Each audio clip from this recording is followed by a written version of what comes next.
જી sir. Police commissioner Shri Anupamsinh Gehlot સાહેબ સુરત શહેરનાઓએ સુરત શહેરની અંદર ગેરકાયદેસર પ્રવૃત્તિઓ થતી અટકાવવા માટે આપેલી સૂચના અને માર્ગદર્શન મુજબ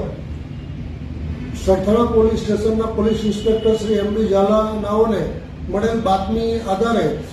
સર્વેલન્સ સ્ટાફના પીએસઆઈ શ્રી એમજી લીંબોલા તથા સર્વેલન્સ સ્ટાફના અન્ય પોલીસ માણસો આજરોજ વાહન ચેકિંગમાં હતા. તે દરમિયાન તેઓએ બાતમી હકીકતના આધારે